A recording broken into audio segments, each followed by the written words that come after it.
Welcome back to Nisha's rainbow. दोस्तों, आप लोगों का बहुत बहुत स्वागत है आपके अपने चैनल में। दोस्तों, आज मैं कुछ ख़ास चीज़ें आपको बताने के लिए यहाँ पे आपके सामने हूँ। कुछ चीज़ें तो हम मानते ही हैं, कुछ चीज़ें मैंने और भी कि मैं अपने व्यूअर्स को थोड़ा सा कुछ और फ़ायदा पहुँचा सकूँ, इसलिए मैंने थोड़ी सी स्टडी करी है।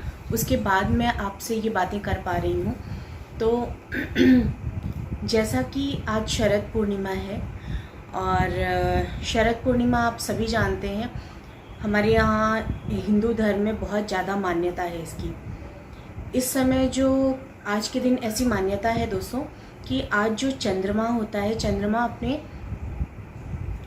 अश्विन कुमार जो होते हैं उनको देवताओं का वैद्य कहा जाता है, उनके डॉक्टर होते हैं अश्विन कुमार। तो उनके साथ ये 16 कलाओं से युक्त होकर के आज चंद्रमा अपना जो चांदनी होता है, अपनी जो रोशनी होता है वो फैलाता है। तो जो कि मतलब आज की रात में जो चांद की किरणें होती हैं, चंद्रमा की किरणें, उसमें एक अलौकिक औषधि होती है, एक दिव्य औषधि होती है। तो आज के दिन हमारे यहाँ मान्यता है दोस्तों, आप किसी भी धर्म के हों, किसी भी विचार को मानने वाले हों, लेकिन अगर कोई चीज़ आपको फ़ायदा दे रही है तो मेरा मानना है कि आप उस चीज़ को फॉलो कर सकते हैं। हम शाम को खीर बना करके और उसको चांद की रोशनी में रख दें तो उस पर चंद्र की जो किरणें पड़ती हैं, उसका जो प्रभाव पड़ता है वो हमें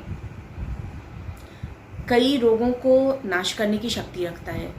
तो होता क्या है, पहले तो मैं आपको बता दूं कि करना क्या चाहिए, फिर करना क्यों चाहिए, और उसके फ़ायदे भी मैं आपको बताऊंगी, जो कि मैंने अपनी कुछ स्टडीज़ भी किया है, तो वहाँ पे है ये चीज़ें। तो पहला तो ये है कि आज शरद पूर्णिमा के दिन हमारे यहाँ कहा जाता है कि हम शाम को खीर बना करके उसको चांदी के पात्र में या तो किसी भी बड़े मुंह के पात्र में रखकर, अगर हमारे पास चांदी का बर्तन नहीं है बड़ा, तो उसमें सोने का या चांदी का कोई सिक्का या कुछ भी इस तरह से डाल के कि जिसका प्रभाव आए, धातुओं का प्रभाव, चंद्रमा की रोशनी पड़ने पर जो खीर में उसका प्रभाव आता है, वो चीज़ जो है काफ़ी इफ़ेक्टिव होती है, काफ़ी आपके मेंटल पीस को, आपके फ़िज़िकल पीस को काफ़ी कुछ बढ़ाती है। तो इसलिए ऐसी मान्यता है कि आज के दिन खीर बनाइए, और खीर कोशिश करिए कि गाय के दूध की ही बनाइए, क्योंकि गाय का दूध अपने आप में ही बहुत से औषधीय गुणों से युक्त होता है। तो गाय के दूध में आप खीर बनाइए और खीर को बना करके किसी चौड़े पात्र में, बर्तन में, और पतले मलमल के कपड़े से या किसी भी ऐसे जालीदार कपड़े से या बर्तन से उसको आप ढक कर रखिए, जिससे कि उस पर चंद्रमा की रोशनी पड़ सके। तो उसमें जो वो रात भर रखा जाता है, वैसे तो मान्यता है कि रात भर उसको रखा जाए, लेकिन अगर आप रात भर नहीं रख सकते तो फिर भी उसको आप 12 बजे तक तो रखिए, और उसके बाद आप उसको उस दिन भी थोड़ा सा, क्योंकि खीर गरिष्ठ होती है और इतनी रात में आप उसको बहुत ज़्यादा सेवन उसका नहीं कर सकते, तो थोड़ा ही अमाउंट प्रसाद रूप में ही आप लेकर उसको खाएं, और दूसरे दिन खाली पेट आप वो खीर खाएं, तो वो आपके बहुत से रोगों को नाश करती है और काफ़ी आपको मेंटल पीस देता है। तो जो हम लोगों के यहाँ कहावत है या मान्यता है दोस्तों, उसके हिसाब से अगर प्रेग्नेंट लेडीज़ हैं, गर्भवती स्त्रियां हैं, तो उन पे चांद की छाया आज के दिन अगर पड़ती है तो उनका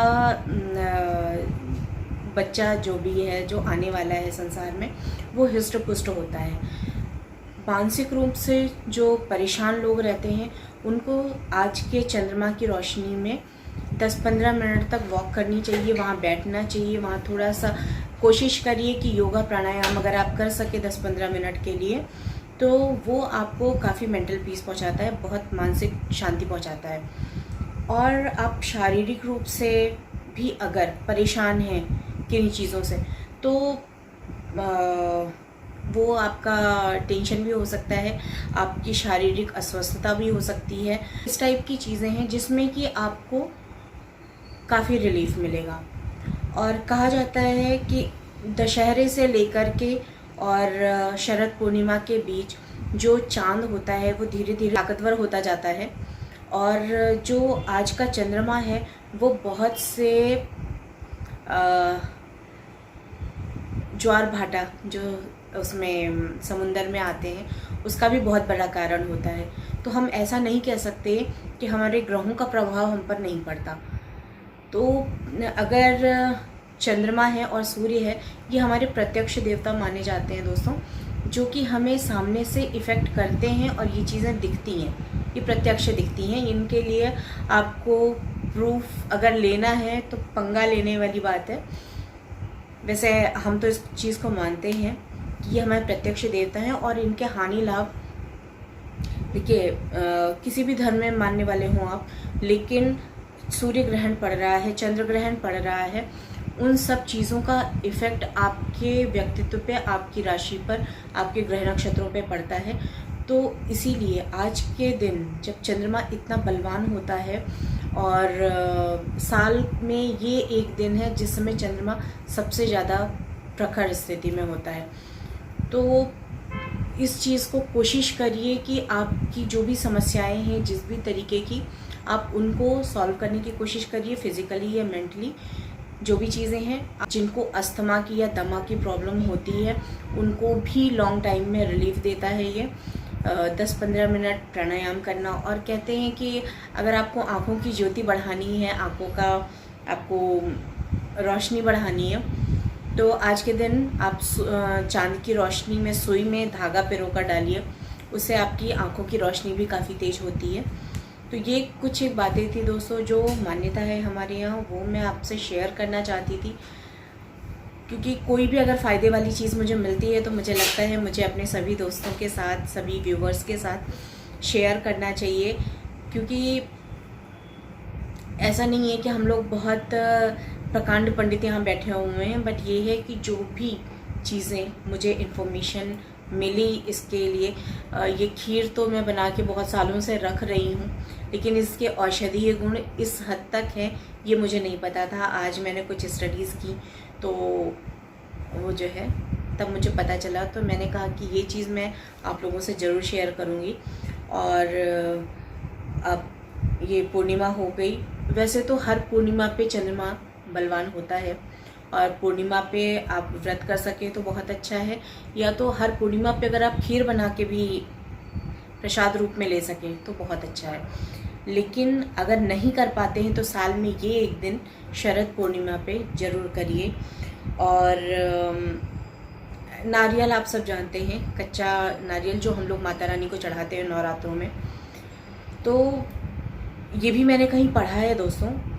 और अगर किसी की इससे मदद हो सके तो प्लीज़ ज़रूर ये वीडियो शेयर करिएगा ऐसे लोगों के साथ में। मैं चाहती हूँ कि माता रानी की, भोलेनाथ की कृपा सब पर बनी रहे। और जो मुझे पता चला इसके बारे में, जो शरद पूर्णिमा की खीर होती है जो हम चांद की रोशनी में रखते हैं, उसमें अगर आपके किसी कच्चे नारियल में से कोई फूल निकलता है, फूल मैं आपको यहाँ स्क्रीन पे कहीं पे वो मेंशन कर दूँगी, पिक्चर लगा दूँगी, आप उसको चेक कर लीजिएगा। इस तरह का अगर कोई भी फूल आपको मिलता है आपके नारियल में दोस्तों, तो जो निसंतान दंपति हैं आप उनको दीजिए। और ये शरद पूर्णिमा की खीर में डाल के उनको खाना है, इसको काटना नहीं है, और इसको जस्ट आपने खीर के बीच में रख करके और एक चम्मच से उठाकर उसको बस निगल लेना है।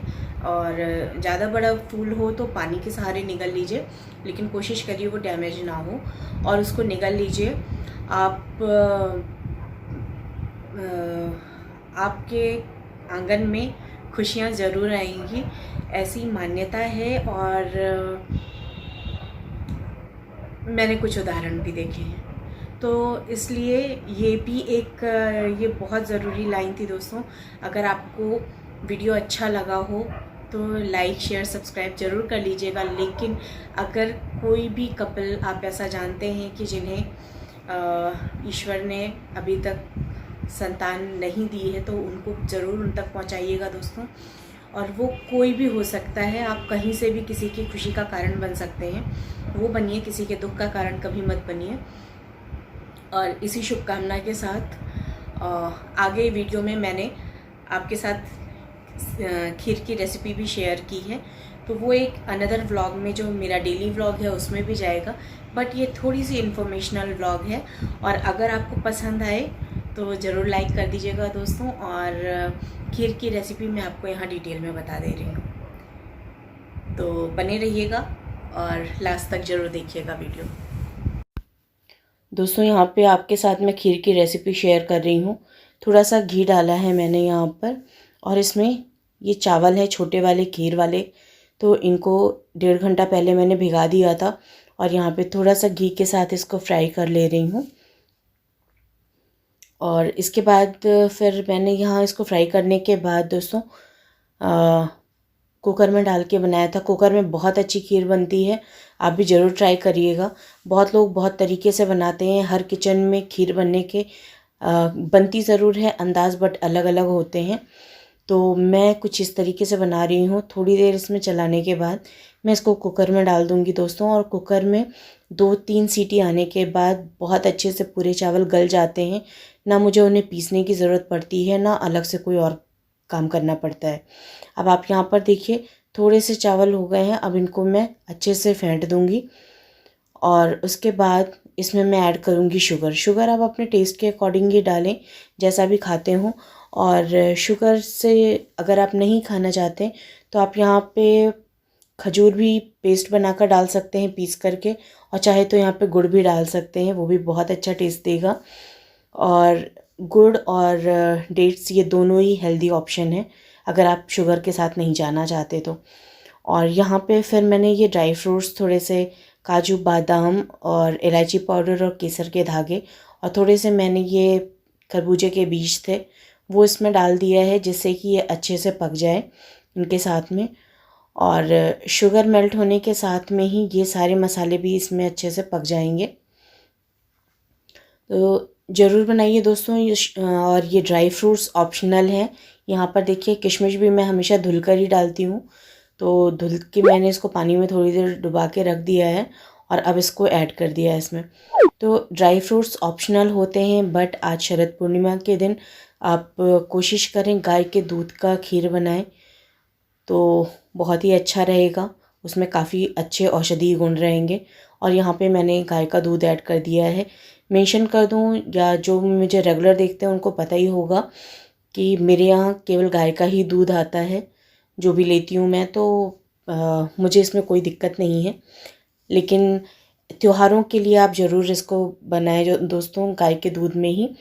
और ध्यान रखिए कि दिवाली पर भी ज़रूर बनाया करिए। दिवाली के दिन सुबह मॉर्निंग में मेरे किचन में सबसे पहले माता रानी के लिए, लक्ष्मी माँ के लिए खीर ही बनती है।